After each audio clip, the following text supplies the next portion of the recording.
അറിയില്ലേ നിനക്ക് റസൂലുള്ളാഹിയുടെ പ്രിയപ്പെട്ട മകൾ ഫാത്തിമ ബീവി റളിയല്ലാഹു അൻഹ സുബ്ഹാനല്ലാഹ് രോഗശയ്യയിൽ കിടക്കുമ്പോൾ പൊട്ടിക്കരയുകയാണ്. കൂട്ടുകാരിയാകുന്ന ഫാത്തിമയുടെ ചാരത്തേക്ക് അസ്മാ ബിൻത് ഉമൈസ് കടന്നു വരുകയാണ്. അസ്മാ ബിൻത് ഉമൈസ് റളിയല്ലാഹു അൻഹ ഫാത്തിമ ബീവിയെ കാണാൻ വേണ്ടി വന്നപ്പോ ഫാത്തിമ ബീവി പൊട്ടിക്കരയുകയാണ്. എന്തിനാണ് കരയുന്നത്? മരണമടുത്ത് നിൽക്കുന്ന ഫാത്തിമ, 21 വയസ്സേ ഉള്ളൂ, പൊട്ടിക്കരയുകയാണ് ഫാത്തിമ ബീവി. ഫാത്തിമ ബീവി റളിയല്ലാഹു അൻഹ പറയുകയാണ്, കരയാതിരിക്കാൻ കഴിയുന്നില്ല. കാരണം ഈ മദീനയിലെ പാവപ്പെട്ട മുസ്ലിം സഹോദരിമാരുടെ ശരീരം കണ്ടിട്ടാണ് അവർ മരിച്ചു കഴിയുമ്പോ അവരുടെ ജനാസ കുളിപ്പിച്ച് കഫൻ ചെയ്ത് മയ്യത്ത് കട്ടിൽ കടത്തിയിട്ട് അവരുടെ മയ്യത്ത് കട്ടിൽ കൊണ്ടുപോകുന്നത് ഞാൻ കണ്ടിട്ടുണ്ട്. ഒരൊറ്റ പലകയുടെ മേലുള്ള മയ്യത്ത് കട്ടിലാണുള്ളത്. അന്ന് ആ കാലഘട്ടത്തിലുള്ള മയ്യത്ത് കട്ടിലിന്റെ കോലം ഫാത്തിമ ബീബി റളിയല്ലാഹു അൻഹ പറയുകയാണ്, ഒറ്റ പലകയാണുള്ളത്. നമ്മൾ ഹോസ്പിറ്റലിലേക്ക് ചെല്ലുമ്പോ നമ്മളെ കൊണ്ടുവരാൻ വേണ്ടി വരുന്ന സ്ട്രക്ചറില്ലേ, അതേപോലെ ഒരൊറ്റ പലകയാണുള്ളത്. അതിന്മേൽ കടത്തിയിട്ട് ചുറ്റും 4 പേര് നിന്നുകൊണ്ട് ലാ ഇലാഹ ഇല്ലല്ലാഹ് എന്ന തഹ്ലീൽ ചൊല്ലിക്കൊണ്ടുപോവുകയാണ്. ഈ ഒരു കോലത്തിൽ കൊണ്ടുപോകുമ്പോ മയ്യത്ത് നിസ്കരിക്കാൻ വേണ്ടി കൊണ്ടുപോകുന്ന ഈ ഘട്ടത്തിൽ മരിച്ചതിന് ശേഷം 3 തുണി കഫംബുത പൊതിഞ്ഞുകൊണ്ട് ഇങ്ങനെ ഫാത്തിമയുടെ ജനാസ കൊണ്ടുപോകുമ്പോ ആളുകൾ നോക്കിയിട്ട് പറയില്ലേ, ഫാത്തിമയുടെ നീളം ഇത്രയാണ്, അവളുടെ വണ്ണം ഇത്രയാണ്. കാരണം ഒറ്റപ്പലകയുടെ മുകളിൽ കടത്തുമ്പോൾ ശരീരത്തിന്റെ അവയവങ്ങളുടെ വർണ്ണവലിപ്പം അത് കാണില്ലേ, അത് ഓർത്തിട്ടാണ് ഞാൻ കരയുന്നത് എന്ന് ബീവി ഫാത്തിമ എന്തായി പറഞ്ഞത്? മരിച്ചതിന് ശേഷമുള്ള മയ്യത്ത് കട്ടിൽ കൊണ്ടുപോകുന്നതിന്റെ കാര്യം ഓർത്തിട്ടാണ്. മയ്യത്ത് കട്ടിൽ കൊണ്ടുപോകുമ്പോഴേ ഒറ്റപ്പലകയുടെ മുകളിലേക്ക് ഒരു പെണ്ണിനെ ഇങ്ങനെ കടത്തിയാല് അവളുടെ വണ്ണം അതുപോലെ നീളം എത്രയുണ്ട്. അപ്പോൾ മറ്റുള്ളവർ പറയും, ആ റസൂലുള്ളാഹിന്റെ മകൾ ഇത്ര നാൾ നമ്മൾ കണ്ടിട്ടില്ല, സ്വഹാബത്തല്ലേ കൊണ്ടുപോവുക, അന്യപുരുഷന്മാരല്ലേ കൊണ്ടുപോവുക. അപ്പോൾ അവർ നോക്കിയിട്ട് പറയും, ആ ഇത്ര നീളമാണ്, ഇത്ര വണ്ണമാണ് എന്ന് അവർ ചിന്തിക്കും, മനസ്സിൽ കരുതും. അത് ഓർത്തിട്ടാണ് എനിക്ക് കരയുന്നത്. ഫാത്തിമ ബീവി റളിയല്ലാഹു അൻഹ എത്ര സൂക്ഷ്മത അവർ പാലിച്ചിട്ടുണ്ട്. ജീവിതത്തിൽ ഒരിക്കൽ പോലും അന്യരാകുന്ന പരപുരുഷന്മാർക്ക് മുന്നിൽ ശരീരത്തിന്റെ നഗ്നതകൾ അവർ പങ്കുവച്ചിട്ടില്ല. അതല്ലേ ആ തെളിവ്, അതല്ലേ തെളിവ്. മരിച്ചു കഴിഞ്ഞ് ജനാസ കൊണ്ടുപോകുമ്പോ ആ ജനാസ കൊണ്ടുപോകുന്നതിന്റെ കോലമോർത്തിട്ട് വിലപിക്കുന്നു ബീവി ഫാത്തിമ റളിയല്ലാഹു അൻഹ. അതുകൊണ്ടല്ലേ അവർ സ്വർഗീയ സ്ത്രീകളുടെ നേതാവായത്. 21 വയസ്സേ ജീവിച്ചിട്ടുള്ളൂ. 21 വയസ്സുകൊണ്ട് സ്വർഗത്തിലെ സ്ത്രീകളുടെ നേതൃപടവും അലങ്കരിക്കാൻ അള്ളാഹു അവസരം കൊടുത്തു ബീവി ഫാത്തിമ റളിയല്ലാഹു അൻഹ. 29 പറയുന്നുണ്ട്, ചരിത്രം അങ്ങനെയുമുണ്ട്. ഏതുമായിക്കോട്ടെ, 30 വയസ്സിന് ചുവടെ അതാകുമ്പോൾ ഒരു പ്രശ്നമില്ലല്ലോ. പല അഭിപ്രായങ്ങൾ പല ഇമാമികൾ രേഖപ്പെടുത്തിയിട്ടുണ്ട്. 30 വയസ്സിന് ചുവടെ അത് ഓർത്താൽ മതി. ഇവിടെ നമുക്ക് 40ഉം 50ഉം വയസ്സായിട്ട് ഇപ്പോഴും വസ്ത്രവിധാനം ശരിയായിട്ടില്ല. അപ്പൊ കൂട്ടുകാരി പറഞ്ഞു, അസ്മാ ബിന്തു ഉമൈസ് എന്ന കൂട്ടുകാരിയാണ്, ഏറ്റവും അടുത്ത കൂട്ടുകാരിയാണ്, ഭയങ്കര ദീനിയത്തായ കൂട്ടുകാരിയാണ്. അപ്പൊ അവൾ പറഞ്ഞു, വിഷമിക്കണ്ട ഫാത്തിമ, നിനക്ക് ഞാനൊരു മയ്യത്ത് കട്ടിലിന്റെ രൂപം കാണിച്ചു തരാം, എത്യോപ്യയിൽ അങ്ങനെ ഒരു മയ്യത്ത് കട്ടിലുണ്ട് എന്ന് പറഞ്ഞു. അപ്പൊ കിടക്കുന്ന കിടക്കയിൽ നിന്ന് എഴുന്നേറ്റു ഫാത്തിമ ബീവി റളിയല്ലാഹു അൻഹ. സുഖമില്ലാതെ കിടക്കാൻ മരണത്തിന്റെ വെപ്രാളത്തിൽ കിടക്കുന്ന വേളയാണ്. എഴുന്നേറ്റിട്ട് ചോദിച്ചു, അതെങ്ങനെയാണ്? ബാ എൻ്റെ കൂടെ വരാൻ പറഞ്ഞു. കൂട്ടുകാരിയായിട്ട് പുറത്തിറങ്ങി, വീടിന്റെ പുറത്തിറങ്ങി, വീടിന്റെ മുറ്റത്ത് വന്നു. ഈന്തപ്പനയുടെ മടലുകൾ, ഇതുപോലെയുള്ള ഓലമടൽ പോലെയുള്ള മടലുകൾ ഇങ്ങനെ വെച്ചിട്ട് കാണിച്ചു കൊടുത്തു. നമ്മൾ ഇന്ന് കാണുന്ന മയ്യത്ത് കട്ടിലില്ലേ, ചുറ്റും മറച്ചിട്ടുള്ള മയ്യത്ത് കട്ടിൽ, അതാദ്യമായി മദീനയിലെത്തിയത് ഫാത്തിമ ബീവി റളിയല്ലാഹു അൻഹയുടെ ജനാസയ്ക്ക് വേണ്ടിയാണ്. കാണിച്ചു കൊടുത്താൽ ഇങ്ങനെ ഉണ്ടാവും എന്ന് പറഞ്ഞു. മയ്യത്ത് കട്ടിൽ അതിൻ്റെ കോല് കമ്പ് ഇങ്ങനെ വെച്ച് കാണിച്ചു കൊടുത്തു. ഇങ്ങനെ ഈ ഒരു കോലത്ത് വരും, അത് വെച്ച് കെട്ടിയാൽ മതി എന്ന് പറഞ്ഞു. ഫളഹിഖത്ത് ഫാത്തിമത്തു, ഇത് കണ്ടപ്പോൾ ഫാത്തിമ ബീവി പുഞ്ചിരിച്ചു. അതുവരെ കരഞ്ഞുകൊണ്ടിരുന്നവരാ. അൽഹംദുലില്ലാഹ്, ഇങ്ങനെ കൊണ്ടുപോയാൽ മതി, വലിയ സന്തോഷം. എന്നിട്ട് അവർ പറഞ്ഞു, ഇതിൻ്റെ പുറത്തൊരു തുണിയും കൂടി ഇടണം. അതുകൊണ്ടാണ് ഇന്നും നമ്മൾ മയ്യത്തടക്കുമ്പോൾ പ്രത്യേകിച്ച് സ്ത്രീകളുടെ ഒരു തുണി പിടിക്കുന്ന കണ്ടിട്ടുണ്ടോ? നിങ്ങൾ ഓർക്കുന്നതിനെ ഇപ്പോൾ ഈ തുണി പിടിക്കുന്നത് കബറടക്കുന്ന സമയത്ത്. ഇതൊക്കെ ആരുടെ ശൈലിയാണ്? ഫാത്തിമ ബീബി റളിയല്ലാഹു അൻഹ പറഞ്ഞ ശൈലിയാണത്. മയ്യത്ത് മൂടിയിട്ട് അതിൻ്റെ മുകളിൽ നമ്മൾ ആ മയ്യത്ത് കട്ടിലിൻ്റെ മുകളിൽ ഒരു തുണിയിടും. എന്തിനാ? മറയാണത്, മറ കാണിക്കുന്നതാണ്. എന്നിട്ട് ഈ മറയെല്ലാം പറ്റിയിട്ട് മയ്യത്തിനെ ഇങ്ങനെ കാണിച്ചുകൊണ്ടിരിക്കുക ചില ആൾക്കാർ. ഇതിങ്ങനെ കാണിച്ചു കൊടുക്കാൻ വേണ്ടി ബംഗാളിയെ ചിലവിന് കൊടുത്ത് നിർത്തിയിരിക്കുകയാണ്. കാര്യമായിട്ട് 700 രൂപ ആയാലും കുഴപ്പമില്ല, രാവിലെ ഒരു വൈകിട്ട് ഓരോരുത്തരും ചിലവ് കൊടുത്ത് നിർത്തിയിരിക്കുക. നമ്മുടെ അവസ്ഥ എന്ന് വെച്ചാൽ എത്ര മറ പാലിക്കണമെന്നാണ് ഇസ്ലാം പറഞ്ഞത്. ഫാത്തിമ ബീവി റളിയല്ലാഹു അൻഹ സുബ്ഹാനല്ലാഹ് മരണപ്പെടുകയാണ്, വഫാത്താവുകയാണ്. മഹദി അവരുടെ ജനാസ ഈ നിലയ്ക്ക് തന്നെ കൊണ്ടുവരുകയാണ്. ഫാത്തിമ ബീവി റളിയല്ലാഹു അൻഹ വസിയത്ത് ചെയ്യുകയാണ്, അസ്മായേ, ഞാൻ മരിച്ചാൽ എൻ്റെ മയ്യത്ത് കുളിപ്പിക്കേണ്ടത് നീയും എന്റെ പ്രിയപ്പെട്ട ഭർത്താവാകുന്ന അലിയാര് തങ്ങളും കൂടിയായിരിക്കണം. വേറെ ആരെയും മയ്യത്ത് കുളിപ്പിക്കാൻ അനുവദിക്കരുതേ, അനുവദിക്കരുതേ. അങ്ങനെ മയ്യത്ത് കുളിപ്പിക്കൽ നടക്കുകയാണ്, കഫൻ പൊതിയൽ നടക്കുകയാണ്. മനോഹരമായ കഫൻ പൊതിഞ്ഞു, മയ്യത്ത് കെട്ടിൽ ആ രീതിയിൽ കൊണ്ടുവരപ്പെട്ടു. മദീന കണ്ട് ആദ്യം തന്നെ ചുറ്റും മറച്ചിട്ടുള്ള മയ്യത്തുകൾ കൊണ്ടുവരുന്നത് ഫാത്തിമ ബീവി റളിയല്ലാഹു അൻഹയ്ക്കാണ്. അങ്ങകലെ എത്യോപ്യയിലുള്ള രൂപകൽപ്പന ചെയ്തതാകുന്ന മയ്യത്ത് കെട്ടിൽ ഫാത്തിമ ബീവി റളിയല്ലാഹു അൻഹ കൊണ്ടുവരപ്പെടുകയാണ്, അതിലേക്ക് കടത്തപ്പെടുകയാണ്. ചുറ്റും മൂടുകയാണ് ഫാത്തിമ ബീവിയെ. എല്ലാ രീതിയിലും മറച്ചു, ലോകം മുഴുവനും കിടുകിടാ വിറച്ചു, ജനങ്ങൾ മുഴുവനും പൊട്ടിക്കരയുകയാണ്. കാരണം റസൂലുള്ളാഹി വഫാത്തായിട്ട് 6 മാസമേ കഴിഞ്ഞിട്ടുള്ളൂ.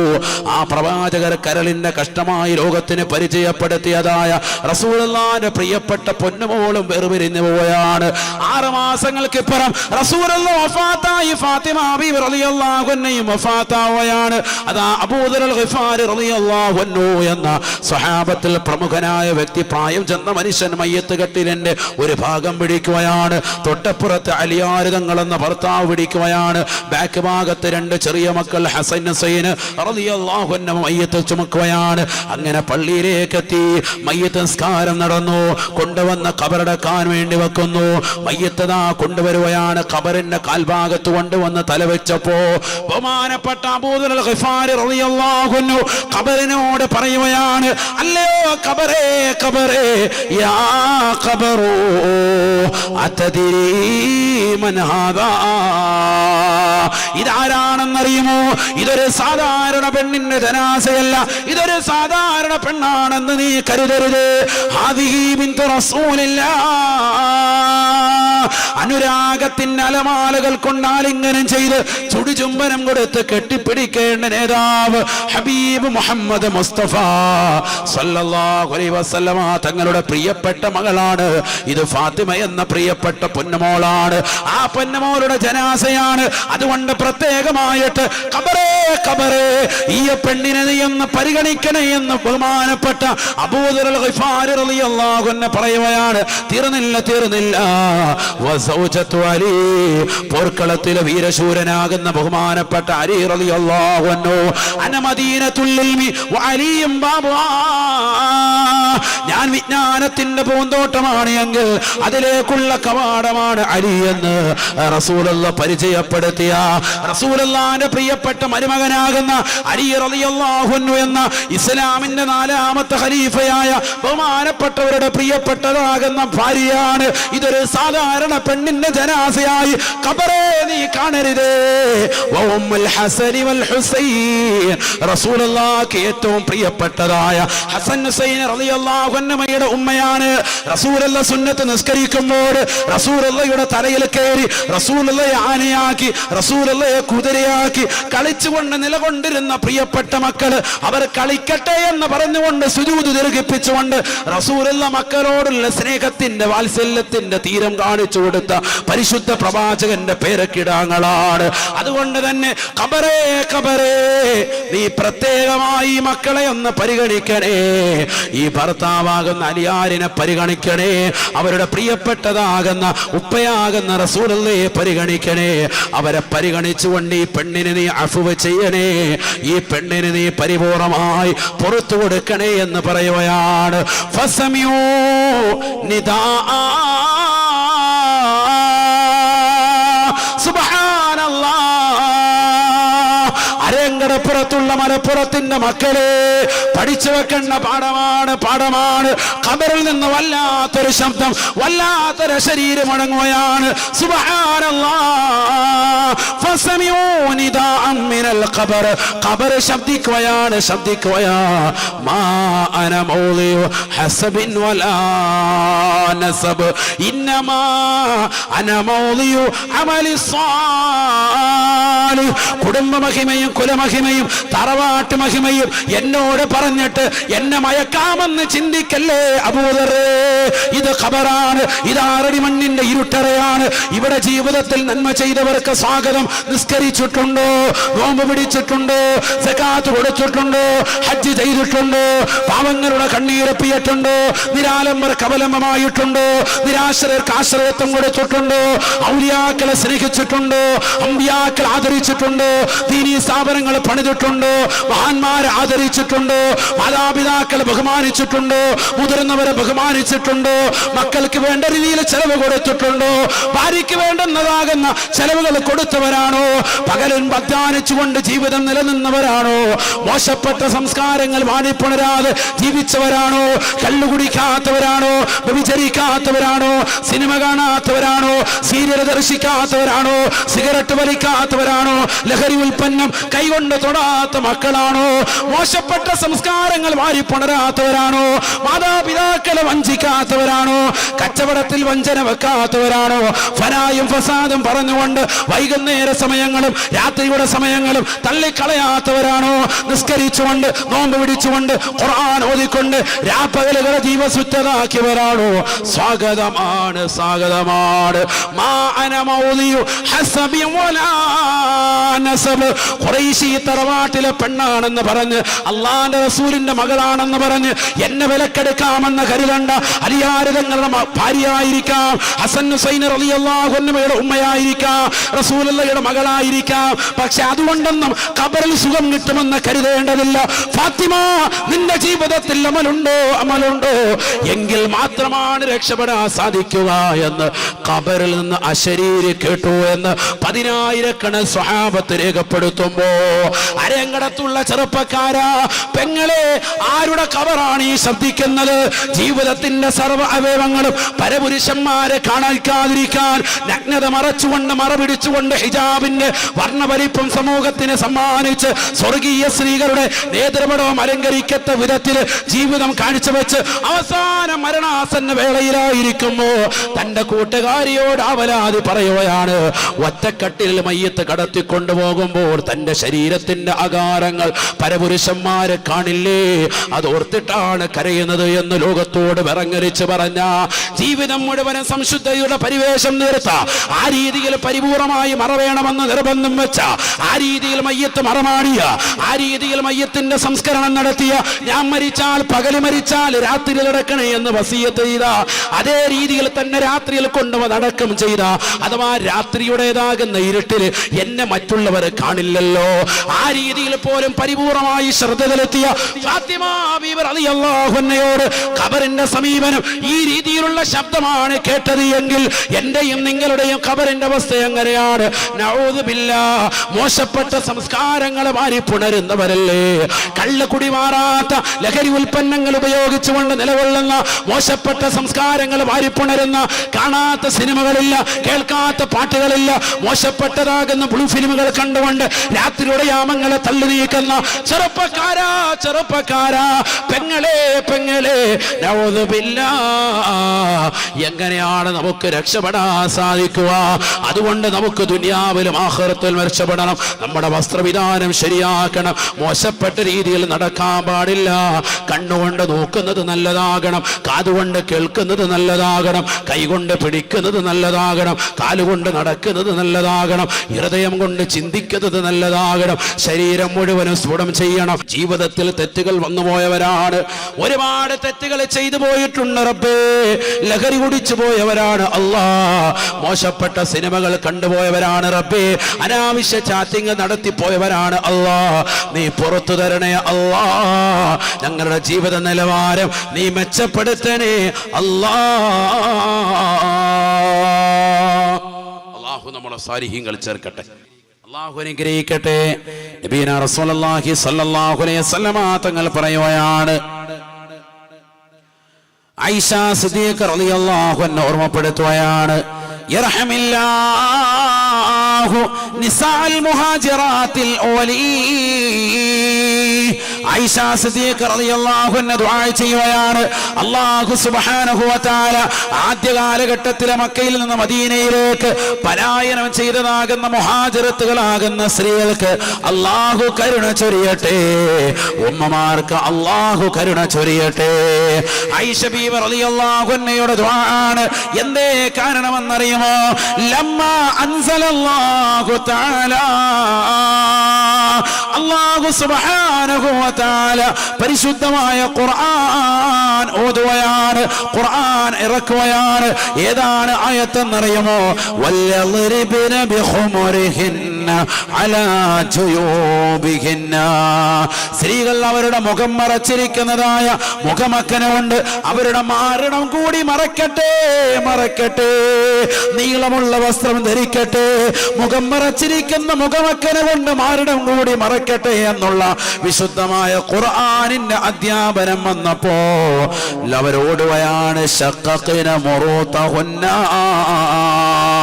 ആയിഷ ബീവി റളിയല്ലാഹു അൻഹ പറയുകയാണ്, പരിശുദ്ധരാകുന്ന മക്കയിൽ നിന്ന് മദീനയിലേക്ക് വന്നതായ മുഹാജിറത്തുകളാകുന്ന സ്ത്രീകൾ അവരോടുകയാണ്, ഓടുകയാണ്, നേരെ പോകുന്നത് സുബ്ഹാനല്ലാഹ് വീട്ടിനുള്ളിലേക്ക്. അവർക്ക് ധരിക്കാനുള്ള വസ്ത്രമില്ല, പാവപ്പെട്ടവരാണ്, പാവപ്പെട്ടവരാണ്.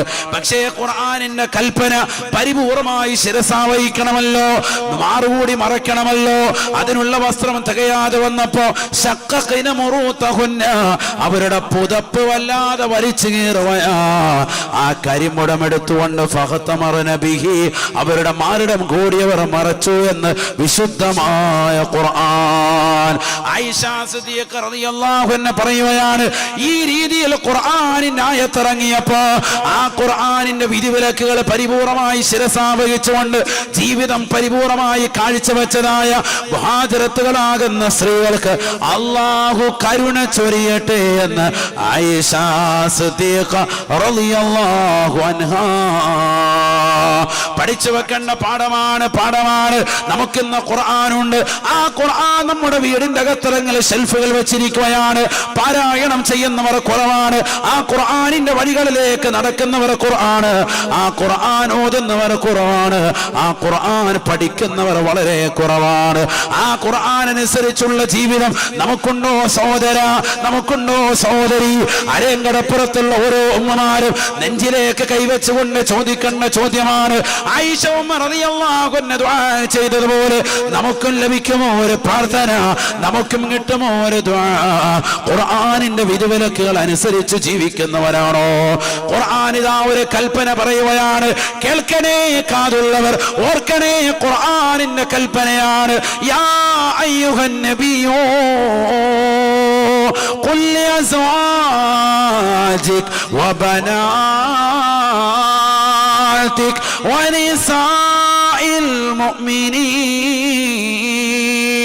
പരിശുദ്ധമായ ഖുർആനിലൂടെ അല്ലാഹു ഓർമ്മപ്പെടുത്തുകയാണ്, നബിയേ, നബിയേ, തങ്ങൾ തങ്ങളുടെ ഭാര്യമാരോട് പറയണേ, തങ്ങളുടെ പെൺമക്കളോട് പറയണേ, ലോകത്തുള്ള സർവ്വ സഹോദരിമാരോട്, അരങ്ങടപ്പുറത്തുള്ളവരെ മാത്രമല്ല, ലോകത്തിന്റെ ഏത് കോണുകളിൽ മുസ്ലിമീങ്ങളുണ്ടോ, സഹോദരിമാരുണ്ടോ, അവർക്കെല്ലാവരോടും ഗുണദേശമുണ്ടാവണേ, അവരെ എല്ലാം ഉപദേശിക്കണേ റസൂലേ. എന്തേ കാരണമെന്നറിയുമോ? യുദ്നീന അലൈഹിന്ന മിൻ ജലബീബിഹിന്ന, അവരെല്ലാവരും മുഖം മറച്ച് നടക്കണേ എന്ന് അവരോട് പറയണേ എന്ന് വിശുദ്ധമായ ഖുർആൻ. അന്യരാകുന്ന പരപുരുഷന്മാർക്ക് മുന്നിൽ പെണ്ണേ, നിന്റെ തലയുടെ മുടി മുതൽ കാലിന്റെ നഖം വരെ ഔറത്താണ്. ഇത് കുമ്മനമസ്താദിന്റെ വാക്കല്ല, ഇത് വിശുദ്ധമായ ഖുർആനിന്റെ അധ്യാപനമാണ്. 1400 വർഷം മുമ്പ് അല്ലാഹുവിന്റെ റസൂലിനെ അവതരിച്ചതായ ജിബ്രീൽ അലൈഹിസ്സലാം മുഖേന അല്ലാഹു കൈമാറുന്ന നൽകിയതായ വിശുദ്ധമായ ഖുർആനിന്റെ കൽപ്പനയാണ്. ആ ഖുർആനിലേക്ക് തിരിഞ്ഞു നടക്കാനാണ് അരയങ്കടപ്പുറത്തുള്ള SKSFന്റെ പ്രവർത്തകർ ഈ മതവിജ്ഞാനവേദി നടത്തിയത്. ഈ കടലിന്റെ മക്കളെ സാക്ഷി നിർത്തിക്കൊണ്ട് ഓർമ്മപ്പെടുത്തട്ടെ ഖുർആനിന്റെ കൽപ്പന. പഠിച്ചു വെക്കണേ ചെറുപ്പക്കാരാ, സോദരാ, പെങ്ങളെ പെങ്ങളെ, ഇല്ലെങ്കിൽ അദാബാണ്, അദാബാണ്. വസ്ത്രവിധാനം ശരിയാക്കിയില്ലെങ്കിൽ വലിയ കഠിനമാകുന്ന ശിക്ഷയാണ്, ശിക്ഷയാണ്. അല്ലാഹുവിന്റെ റസൂൽ പറഞ്ഞില്ലയോ, നിസാഉൻ കാസിയാത്തുൻ ആരിയാത്തുൻ മായിലാത്തുൻ മുമീലാത്ത് റൂസുൻ കാസിനിമത്തിൽ ബുഖത്തിൽ മായിലാ لا يدخلن الجنة ولا يجدن ريحها وإن ريحها لتوجد من مسيرة كذا وكذا. ഹബീബായ നബി തങ്ങളുടെ അധ്യാപനമാണ്. കാതുള്ള പെങ്ങളെ പഠിച്ചു വെക്കണേ, ഹൃദയമുള്ള ചെറുപ്പക്കാരാ ഹൃദയത്തോട് ചേർത്ത് വെക്കണേ. എന്റെ ഭാര്യയുടെ വസ്ത്രവിധാനം ഇതാണോ, എന്റെ ഉമ്മയുടെ വസ്ത്രവിധാനം ഇതാണോ, എന്റെ പെങ്ങൾ ഇങ്ങനെയാണ് ധരിക്കുന്നത് എന്ന് ഒരു വേളയൊന്ന് ചിന്തിക്കണേ, ചിന്തിക്കണേ. ഖുർആൻ പറയുകയാണ്, അല്ലാഹുവിന്റെ റസൂൽ ഓർമ്മപ്പെടുത്തുകയാണ്, നിസാഉൻ കാസിയാത്തുൻ, ചില സ്ത്രീകളുണ്ട് സാബ വസ്ത്രം ധരിച്ചിട്ടുണ്ട്, പക്ഷേ ആരിയാത്തുൻ വിവസ്ത്രരാണ്. സാബ വസ്ത്രം ധരിച്ചിട്ടുണ്ട്, പക്ഷേ വസ്ത്രം ധരിക്കാത്ത പോലെയുള്ള വസ്ത്രമാണ്, അഥവാ വസ്ത്രം ധരിച്ചിട്ടുള്ള നഗ്നകളാണ്. ഈ ഹദീസ് വിശദീകരിച്ചുകൊണ്ട് ഇമാം നവവി തങ്ങൾ പറയുകയാണ്, 3 രീതിയിലുള്ള വസ്ത്രവിധാനമാണ് പറയുന്നത്. ഒന്ന്, ഉള്ളിൽ കിടക്കുന്ന അവയവങ്ങൾ പുറത്ത് കാണിക്കത്തക്ക വിധത്തിലുള്ളതാകുന്ന നേരിയ രീതിയിലുള്ള നേർമയുള്ള വസ്ത്രം ധരിച്ചുകൊണ്ട് നടക്കുന്ന പെങ്ങളില്ലേ, ഉള്ളിലുള്ള അവയവങ്ങൾ പുറത്ത് കാണിക്കുന്നത്, തൊലിയുടെ നിറം പുറത്ത് കാണിക്കുന്ന വിധത്തിലുള്ള വസ്ത്രം ധരിക്കുന്നവരെ കുറിച്ചാണ് പറയുന്നത്. രണ്ടാമതായി ഖുർആൻ പറയുന്നത് ലെഗിൻസ് ധരിക്കുന്ന പെണ്ണിനെ കുറിച്ചാണ്. ശരീരത്തിന്റെ അവയവങ്ങളിലേക്ക് ചേർന്നൊട്ടി നിൽക്കുന്ന ലെഗിൻസ് ധരിച്ചുകൊണ്ട് നടക്കുന്ന പെങ്ങളെ, മോശപ്പെട്ട വസ്ത്രവിധാനം നടത്തിക്കൊണ്ട് പരപുരുഷന്മാർക്ക് മുന്നിൽ ഡിസ്കോ ബ്രേക്കുകൾ കളിക്കുന്ന പെങ്ങളെ, ആധുനിക പ്രതികൂലതയുടെ പ്രതിഭാസമായി നാളെയുടെ യുവപ്രതിഭയായി ജനങ്ങൾ കാണട്ടെ എന്ന് കരുതിക്കൊണ്ട് ജനങ്ങൾക്ക് മുമ്പാകെ നാണമില്ലാതെ ഉളുപ്പില്ലാതെ മോശപ്പെട്ട വസ്ത്രവിധാനം നടത്തിക്കൊണ്ട് നിലകൊള്ളുന്ന പെങ്ങളെ, എന്റെ മകൾ വലിയ ഡിസ്കോ കളിക്കുന്നവളാണ്, എന്റെ മകൾ വലിയ ഡാൻസ് കളിക്കുന്നവളാണെന്ന് പറഞ്ഞ് ശരീരത്തിന്റെ ആകാര സൗഷ്ഠവങ്ങൾ പരപുരുഷന്മാർക്ക് ദർശിപ്പിക്കുന്ന തരത്തിലുള്ള ടൈറ്റായ വസ്ത്രം ധരിച്ചുകൊണ്ട് നടക്കുന്നവരാണ്. വസ്ത്രം ധരിച്ച നഗ്നകൾ എന്നുകൊണ്ടുള്ള ഹദീസിന്റെ വിവക്ഷ തീർന്നില്ല. മൂന്നാമത്തത് ആരെന്നറിയുമോ? 3 കൂട്ടരെയാണ് വസ്ത്രം ധരിച്ച നഗ്നകൾ എന്ന് റസൂലുള്ളാഹി പറഞ്ഞത്. ഒന്ന്, ഉള്ളിൽ കിടക്കുന്ന അവയവങ്ങൾ പുറത്ത് കാണിക്കാത്ത വിധത്തിലുള്ള നേരിയ വസ്ത്രം ധരിക്കുന്നവളാണ്.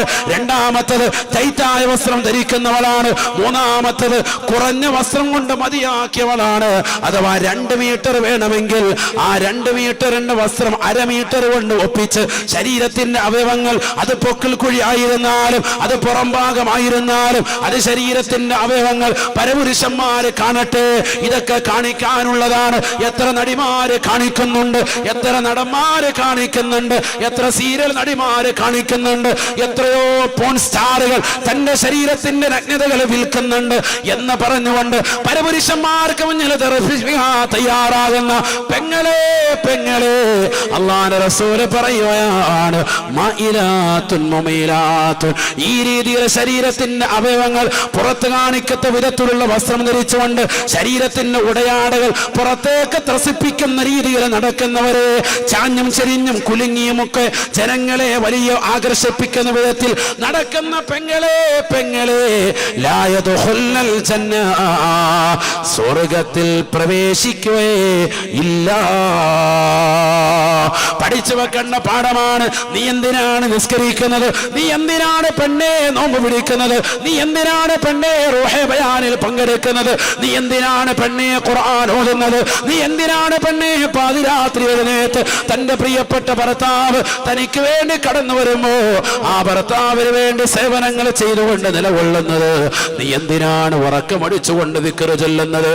നീ എന്തിനാണ് മക്കളെ ശുശ്രൂഷിക്കുന്നത്? നീ എന്തിനാണ് രാപകലില്ലാതെ ഈ കടലിൽ കിടന്ന് അധ്വാനിക്കുന്നത്? പെങ്ങളെ, പെങ്ങളെ, സ്വർഗം ലഭിക്കാനാണ് ആണെങ്കിൽ ആ സ്വർഗത്തിന്റെ പരിമളം പോലും ആസ്വദിക്കാൻ പറ്റാത്ത വിധത്തിലേക്ക് അല്ലാഹു നിന്നെ വിദൂരത്താക്കുമേ. എന്തേ കാരണമെന്നറിയുമോ? ഈ ദുനിയാവിൽ നീ നടത്തുന്ന മോശപ്പെട്ട വസ്ത്രവിധാനം കൊണ്ടാണ് എന്ന് വിശുദ്ധമായ ഖുർആൻ. ആദരവായ പ്രവാചകന്റെ അധ്യാപനമാണ്. തലമറക്കാത്ത പെങ്ങളില്ലേ, മാറുമറക്കാത്ത സഹോദരിയില്ലേ, ശരീരത്തിന്റെ നഗ്നതകൾ പരപുരുഷന്മാര് കാണട്ടെ എന്ന് പറഞ്ഞ് അവരുടെ മുന്നിൽ ചാഞ്ഞും ചെരിങ്ങിയും കുലുങ്ങിയും നടക്കുന്ന പെങ്ങന്മാരെ, സഹോദരിമാരെ, ദേഷ്യം എന്നോട് പിടിക്കല്ലേ. ഇത് റസൂലുള്ളാഹിയുടെ അധ്യാപനമാണ്. ലാ യദ്ഖുലുൽ ജന്ന, അവൾ സ്വർഗ്ഗത്തിൽ കടക്കുകയേ ഇല്ല എന്ന് ഹബീബായ റസൂലുള്ളാഹി. തീർന്നില്ല. അല്ലാഹുവിന്റെ റസൂൽ വീണ്ടും പറയുകയാണ്, വലാ യജിദിന റിഹഹാ. സ്വഹാബ, അവളെ സ്വർഗത്തിന്റെ പരിമളം പോലും ആസ്വദിക്കുകയില്ല. സ്വഹാബ, وإن ريحها لتوجد من مسيرة كذا وكذا. 700ഓളം അല്ല 7000ഓളം വർഷം വഴിദൂരം വല്ലാതെ അടിച്ചു വീശുന്ന സുഗന്ധമാണ്, പരിമളമാണ് സ്വർഗത്തിനുള്ളത്. അത്രയും ദൂരത്ത് പോലും അവൾക്ക് അവകാശമില്ല നിൽക്കാനെന്ന് പരിശുദ്ധ റസൂൽ സ്വല്ലല്ലാഹു അലൈഹി വസല്ലമ. ആരെക്കുറിച്ചാണ് ഇത് പറയുന്നത്? ശരീരത്തിൽ നഗ്നതകൾ പരപുരുഷന്മാർക്ക് കാണിക്കുന്ന വസ്ത്രവിധാനം നടത്തുന്ന പെങ്ങളെ, തൗബ ചെയ്തുകൊണ്ട് നിലകൊള്ളണേ. അനിവാര്യമാണ്. പഠിക്കണേ. നിങ്ങൾക്കൊരു ചരിത്രം ഞാൻ പറഞ്ഞു തരാം. ആയിഷ ഉമ്മർ റളിയല്ലാഹു അൻഹ പറയുകയാണ്, കുന്തു അദ്ഖുലു ബൈത്തില്ലദീ തുഫിന ഫീഹി റസൂലുള്ളാഹ്. കാരുണ്യത്തിന്റെ കരസ്പർശം കൊണ്ട് മാലോകരുടെ മനതലങ്ങളെ മദീനയിലേക്ക് മാടി വിളിച്ച ഹബീബ് മുഹമ്മദ് മുസ്തഫ സല്ലല്ലാഹു അലൈഹി വസല്ലമ തങ്ങളെ ഖബറടക്കം ചെയ്തിരിക്കുന്ന എന്റെ സൂട്ട് വീട്ടിൽ ആയിഷ ബീബി റളിയല്ലാഹു അൻഹ പറയുകയാ, ഞാൻ ആ വീട്ടിൽ കടക്കാറുണ്ട്. വഅബി, എന്റെ ഉപ്പയാകുന്ന അബൂബക്കർ സിദ്ദീഖ് തങ്ങളെ അടക്കം ചെയ്തിരിക്കുന്നതും അതേ വീട്ടിലാണ്. അതേ പരിശുദ്ധ മദീനയുടെ പരിസരത്തുള്ള, പരിശുദ്ധമാക്കപ്പെട്ട മദീനയുടെ പരിസരത്തുള്ളതാകുന്ന മുത്തുനബിയുടെ വീട്, അത് ആയിഷ ബീവിയുടെ വീടാണ്. ആ വീട്ടിൽ കിടന്നല്ലേ ലോകത്തിന്റെ നായകൻ വഫാത്തായത്. മുഹമ്മദുൻ സയ്യിദുൽ കൗനൈനി വസഖലൈനി വൽ ഫരീഖൈനി മിൻ ഉർബിൻ വമിൻ അജമി മൗലായ സല്ലി വസല്ലിം ദായിമൻ അബദാ അലാ ഹബീബിക ഖൈറിൽ ഖൽഖി കുല്ലിഹിം. ആയിഷ ഉമ്മർ റളിയല്ലാഹു അൻഹ പറയുകയാണ്, എന്റെ മടിത്തട്ടിൽ കിടന്നാണ് റസൂലുള്ളാഹി വഫാത്തായത്. ആ പ്രവാചകൻ അടക്കം ചെയ്തിരിക്കുന്നത് എന്റെ വീട്ടിൽ തന്നെയാണ്. അതേ വീട്ടിൽ തന്നെയാണ്. ആ വീട്ടിൽ തന്നെയാണ് മറ്റൊരു ഭൗതിക ശരീരത്തെയും അടക്കം ചെയ്തിട്ടുള്ളത്. അബൂബക്കർ സിദ്ദീഖ് റളിയല്ലാഹു അൻഹു, അതെന്റെ ഉപ്പയാണ്. ഈ രണ്ടുപേരെയും കാണാൻ വേണ്ടി ഞാൻ ചെല്ലാറുണ്ട്. ചിലപ്പോൾ ഞാൻ തല മറച്ചിരുന്നില്ല. ആയിഷ ഉമ്മർ റളിയല്ലാഹു അൻഹ പറയാൻ, ചിലപ്പോൾ ഞാൻ തല മറച്ചിരുന്നില്ല ഈ രണ്ടുപേരുടെയും മുന്നിൽ.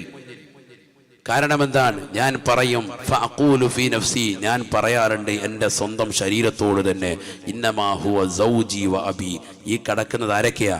എൻ്റെ ഭർത്താവും എൻ്റെ ഉപ്പയുമാണ്. ഭർത്താവിൻ്റെ മുന്നിൽ തലമറയ്ക്കാതിരുന്നത് കൊണ്ട് ഒരു പെണ്ണിന് കുഴപ്പമുണ്ടോ? ഒരു കുഴപ്പമില്ല. കാരണം എന്താ? ശരീരം മുഴുവനും മറയ്ക്കാതെ നിൽക്കാം ഭർത്താവിൻ്റെ മുന്നിൽ എന്ന് പറഞ്ഞുകൊണ്ട് ഇന്നു മുതൽ അങ്ങനെ തുടങ്ങണമെന്നല്ല, മസല പറഞ്ഞെന്നുള്ളൂ. ശരീരത്തിന്റെ മുഴുവൻ അവയവങ്ങളും കാണിക്കുന്നതുകൊണ്ട് തെറ്റുണ്ടോ ഒരു പെണ്ണിന് ഭർത്താവിന്റെ മുന്നിൽ? ഇല്ല. ഇവിടെ തല മറയ്ക്കാതെ നിന്നിട്ടേ ഉള്ളൂ. ആര്? ആയിഷ ബീബി റളിയല്ലാഹു അൻഹ. കാരണം സ്വന്തം വീടാണ് ഒന്ന്. രണ്ടാമത് ആരാണ് ഇവിടെ അടങ്ങിയിരിക്കുന്നത്? ഖബറടക്കം ചെയ്തിരിക്കുന്ന ആരാണ്? ഭർത്താവാണ്. മറ്റൊന്ന് എൻ്റെ ഉപ്പയാണ്. ആയിഷ ബീബി റളിയല്ലാഹു അൻഹയുടെ ഉപ്പയാണ് ആര്? അബൂബക്കർ സിദ്ദീഖ്. ഉറക്കെ പറയിൻ, റളിയല്ലാഹു അൻഹു. മോനെ നേരെ ഇരിക്കും, നേരെ ഇരുന്ന് ഹവ്വാ ബീച്ചിൽ കിടക്കുന്ന പോലെ റായത്തായിട്ട് കിടക്കുക. അള്ളാഹു നമ്മളെ ബറക്കത്തിലാക്കട്ടെ. നമ്മുടെ മക്കൾക്കൊക്കെ അള്ളാഹു ബറക്കത്തിലായിട്ട് വെള്ളം ഒഴിച്ച്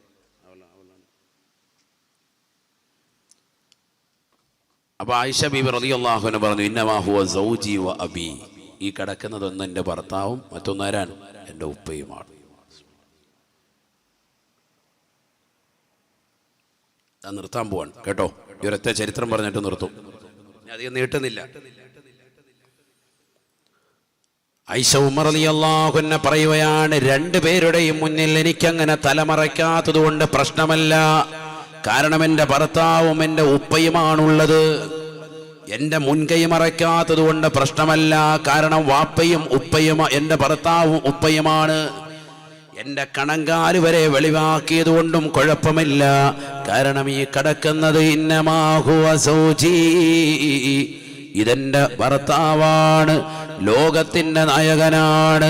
അനുരാഗത്തിൻ്റെ അലമാലകൾ കൊണ്ട് ആലിംഗനം ചെയ്ത് ചുടുചുംബനം കൊടുത്ത് കെട്ടിപ്പിടിക്കേണ്ട നേതാവ് ഹബീബ് മുഹമ്മദ് മുസ്തഫ സല്ലല്ലാഹു അലൈഹി വസല്ലമ തങ്ങളാണ്. മറ്റൊന്നെൻ്റെ ഉപ്പയായ ഒന്നാം ഖലീഫയായ അബൂബക്കർ സിദ്ദീഖ് റളിയല്ലാഹു അൻഹുമാണ്. അതുകൊണ്ട് എനിക്ക് വിഷയമല്ല, അന്യരായ ആളുകളല്ലല്ലോ ഇത്. ഇനി അന്യരായ ഒരു വ്യക്തി അവിടെ വരികയാണ്, അതാണ് ഈ പറയാൻ പോകുന്നത്. ആരാണ് അവിടെ അടക്കം ചെയ്തിട്ടുള്ള മൂന്നാമത്തെ ആള്? പറയാമോ? പറയാമോ? മാഷാ അല്ലാഹ്. നിങ്ങളുടെ പേരെന്താ? ഇബ്രാഹിം കുട്ടി ഉസ്താദോ? അല്ലാഹു ബർക്കത്ത് ചെയ്യട്ടെ. മാഷാ അല്ലാഹ്. ഉമർ ബിൻ ഖത്താബ് റളിയല്ലാഹു അൻഹു അവിടെ അടങ്ങിയിട്ടുണ്ട്. ഇനി ഒരാളും കൂടി അവിടെ അടങ്ങും. അതാരാന്നറിയോ? നിങ്ങളോ? ആരാണ്? ഈസാ നബി. മാഷാ അല്ലാഹ്. അല്ലാഹു ബർക്കത്ത് ചെയ്യട്ടെ. ഇനി ഒരാൾക്കും കൂടെ അവിടെ സ്പേസ് ഉണ്ട്. അവിടെ തന്നെ ഈസാ നബി അലൈഹിസ്സലാം ഡമസ്കസിലെ വെള്ളമിനാരത്തിൽ 2 മലക്കിന്റെ ചിറകിൻ കീഴിലായിട്ട് ഇറങ്ങി വരും. ഇനി വരാനിരിക്കുന്ന സംഭവമാണ്. ഈസാ നബി വരും. ഇനി ആകാശലോകത്തേക്ക് ഉയർത്തപ്പെട്ടിരിക്കുന്ന ഈസാ നബിയെ അള്ളാഹു ഇറക്കും. ഡമസ്കസിലാണ് ഇറങ്ങുക. ഈ ഭൂമിയിൽ മുഴുവൻ ഇസ്ലാമികമാകുന്ന സംവിധാനം കൊണ്ടുവരും. ദജ്ജാലിനെ വധിക്കും ഈസാ നബി അലൈഹിസ്സലാം. നടക്കാൻ പോകുന്ന സംഭവങ്ങളാണ്. അങ്ങനെ ബഹുമാനപ്പെട്ടവരുടെ ഭരണത്തിന് ശേഷം അവിടുന്ന് ഈ ലോകത്തുനിന്ന് വിട പറയും. അന്ന് മോമിനീങ്ങൾ കൊണ്ടുവന്ന് അടക്കം ചെയ്യുക പരിശുദ്ധ റസൂൽ സല്ലല്ലാഹു അലൈഹി വസല്ലമ തങ്ങളുടെ സവിധത്തിലാണ്. ഇതൊക്കെ പഠിക്കണം. ഇനി നടക്കാനിരിക്കുന്ന സംഭവം ഇതൊക്കെ നേരത്തെ പറഞ്ഞിട്ട് നബിതങ്ങൾ വഫാത്തായിരിക്കും. ഇങ്ങനെയൊക്കെ വരാനുണ്ട് എന്ന്. വലിയ വലിയ സംഭവങ്ങൾ നടക്കാനുണ്ട്. അത് വേറെ വിഷയമാണ്. തിരിച്ചു വരുന്നു, ശ്രദ്ധിക്കണേ. ആയിഷ ബീവി റളിയല്ലാഹു അൻഹ പറയുകയാണ്, ഫലമ്മാ ദുഫിന ഉമറു,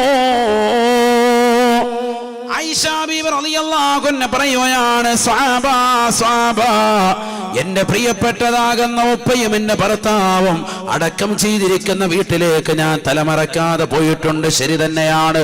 പക്ഷേ ഫലമ്മാ ദുഫിന ഉമറു,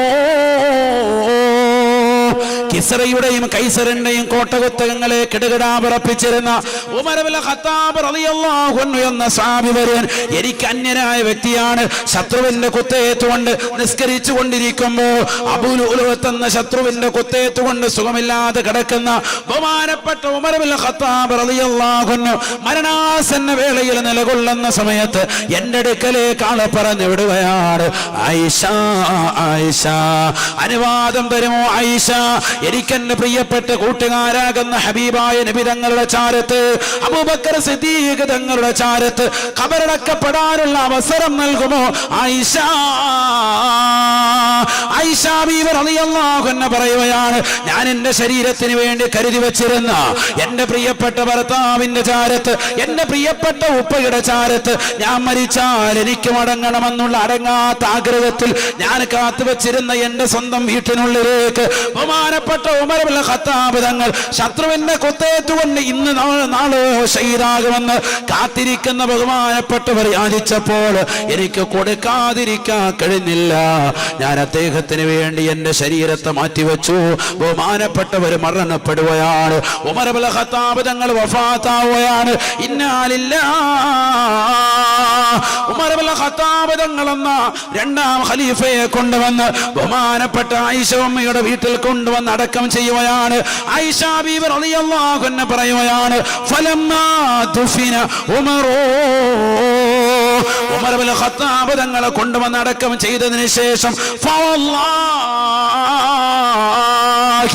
ഈ ലോകത്തിന്റെ തമ്പുരാനാണ്, ജഗന്നിയന്താവായ പരിപാലകനായ സർവേശ്വരനായ സർവാധിപതിയായ സർവലോക സൃഷ്ടിപ്പിന് സംഹാരകർത്താവായ ഈ ലോകത്തുള്ള സർവ്വജീവജാലങ്ങൾക്കും ആഹാരം നൽകുന്നവനായ കിഴക്കൻ ചക്രവാളങ്ങളിൽ നിന്ന് സൂര്യന്റെ പ്രഭ വരുമ്പോ വടവൃക്ഷങ്ങളിൽ നിന്ന് കളകൂജനങ്ങൾ പൊഴിച്ചുകൊണ്ട് വിദൂരങ്ങളിലേക്ക് പറന്നകന്നു പോകുന്ന പക്ഷിപ്പറവാദികൾക്ക് മുൻ ചിന്താഗതിയില്ലാതെ ഭക്ഷണം നിശ്ചയിച്ച റാസിഖായ അല്ലാഹ് ആർത്തിരമ്പി വരുന്ന കടലിന്റെ അഗാധമാകുന്ന ഗർത്തത്തിലൂടെ ഉളിയിട്ട് നീന്തി തുടിക്കുന്നതായ ഭീമാകാരനായ തിമിംഗലം മുതൽ അതിസൂക്ഷ്മദർശിനികൾ കൊണ്ടുപോലും കാണാൻ സാധിക്കാത്ത അതിസൂക്ഷ്മങ്ങളായ അണുക്കളെ സൃഷ്ടിക്കുകയും അവകളെ സംരക്ഷിക്കുകയും അവകൾക്ക് വേണ്ട വിധത്തിൽ ആഹാരം കൊടുക്കുകയും ചെയ്യുന്ന ജഗന്നിയന്താവായ പരിപാലകനാകുന്ന പടച്ചറപ്പിനെ തന്നെയാണ് സത്യം. അല്ലാഹുവിനെ സത്യം ചെയ്തുകൊണ്ട് ആയിഷ ഉമ്മ പറയുകയാണ്, മാ ദഖൽതു അലൈഹി ഇല്ലാ വഅന മസ്തൂദതൻ അലയ്യ സിയാബി. പിന്നെ ഞാൻ സിയാറത്തിന് പോകുമ്പോഴൊക്കെ എന്റെ ശരീരം മുഴുവനും മൂടി പതച്ചിട്ടല്ലാതെ പോയിരുന്നില്ല. നെച്ചിക്കാട്ടിലെ മക്കാമിലേക്ക് പോയിരുന്നാലും ഏർവാടി മക്കാമിലേക്ക് പോയിരുന്നാലും മമ്പുറന്നങ്ങളെ കാണാൻ പോയാലും പൊന്നാനി മഖ്ദൂമുമാരെ സിയാറത്തിന് പോയിരുന്നാലും വെളിയങ്കോട് ഉമർ ഖാദി റളിയല്ലാഹു അൻഹുവിനെ കാണാൻ പോയിരുന്നാലും ഭീമാ ഉമ്മയുടെ സവിധത്തിലേക്ക് പോയാലും ഉള്ളാള് ദർഗയിലേക്ക് പോയാലും ലോകത്തിന്റെ ഏത് മക്കാമിലേക്ക് പോയാലും പെങ്ങളെ ശരീരം മുഴുവനും മറക്കൽ നിർബന്ധമാണ്. കാരണം കടക്കുന്നത് നിനക്കന്യരായ വ്യക്തിയാണ്. അള്ളാഹുവിന്റെ റസൂലിന്റെ ഭാര്യയായ ആയിഷ ഉമ്മ റളിയല്ലാഹു അൻഹ പറയുകയാണ്, എന്റെ ഭർത്താവാകുന്ന മുത്തുനബിയും എന്റെ ഉപ്പയാകുന്ന അബൂബക്കർ തങ്ങളും അടക്കം ചെയ്തിരിക്കുന്ന വീട്ടിലേക്ക് ചെല്ലുമ്പോ തലമറക്കാത്ത ഞാൻ ഉമർ ഇബ്നുൽ ഖത്താബ് തങ്ങൾ എന്ന എനിക്ക് അന്യനായ വ്യക്തി എന്റെ വീട്ടിൽ വന്ന് അടക്കം ചെയ്തിട്ട് പോലും ഫവല്ലാഹി അല്ലാഹുവിനെ തന്നെയാണ് സത്യം, മാ ദഖൽതു അലൈഹി ഇല്ലാ വഅന മസ്തൂദതൻ അലയ്യ സിയാബി. 8 മുഴം വീതവും 10 മുഴം വീതിയുമുള്ള ആ ചെറിയ കുടിലിലേക്ക് ഞാൻ കടന്നു ചെല്ലുമ്പോഴൊക്കെ എന്റെ ശരീരത്തിന്റെ അവയവങ്ങൾ മുഴുവനും പരിപൂർണമായി മൂടി പുതച്ചിട്ടല്ലാതെ ഹിജാബ് പാലിച്ചിട്ടല്ലാതെ മറ പാലിച്ചിട്ടല്ലാതെ ഞാൻ കടന്നു ചെന്നിരുന്നില്ല എന്ന് ആയിഷ ബീബി റളിയല്ലാഹു അൻഹാ. ഇതാണ് പെങ്ങളെ ഹിജാബ്. അന്യരാകുന്ന പരപുരുഷന്മാരിൽ നിന്ന് പരിപൂർണമായി മറ പിടിച്ചില്ലേ ഉമ്മമാര്, അല്ലാഹുവിന്റെ റസൂലിന്റെ ഭാര്യമാര്. അവർ പോകുന്ന സ്ഥലത്തേക്കല്ലേ നമുക്ക് പോകേണ്ടത്. അവർ പോയ സ്ഥലത്തേക്ക് നമുക്ക് എത്തിപ്പെടണമെങ്കിൽ നമ്മുടെ ഈ മോശപ്പെട്ട വസ്ത്രവിധാനം മാറ്റൽ നിർബന്ധമാണ്.